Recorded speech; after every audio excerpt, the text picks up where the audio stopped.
How did you meet your husband? That's a story.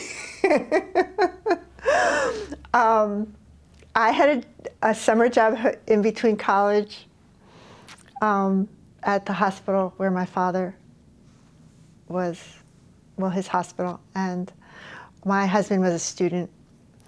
But his best friend asked me out. And in those days, you didn't just like meet somebody in the city. You had to do it the right way. 'Cause at least in my household, like I wore dresses my whole life. I wasn't allowed to wear pants to school, even when kids were allowed.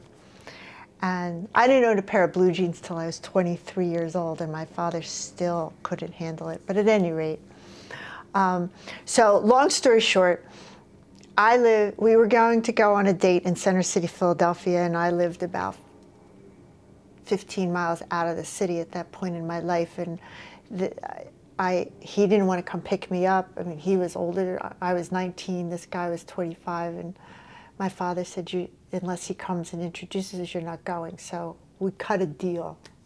We made a shidduch. And my 80-year-old Aunt Rose lived in the Philadelphia. So I said, well, if I go to Aunt Rose's house, can he pick me up there? So they said, okay. So I went to my Aunt Rose's, and this guy picks me up. And we have this horrible date. And he doesn't like me at all. And he calls his best friend, and he says, and these are the exact words, "This one's a dud. You want to go with me to take her back to her aunt's house?" So he picked up his best friend, who is now my husband. We went to my aunt's house, who's from the old world. She's got the whole table set with coffee cake and a deck of cards and tea to entertain my beau. And the jerk who took me out just sat there. And this other guy who I didn't know was nice to my aunt and ate and talked and played cards. So it's all over and they leave and I go home, and my aunt called my grandmother and she said, "I did not like that young man that took her out, but the other one, he's okay."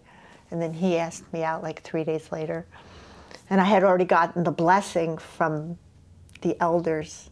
So we were actually engaged in 5 months. So that's how I met my husband, because I was a dud.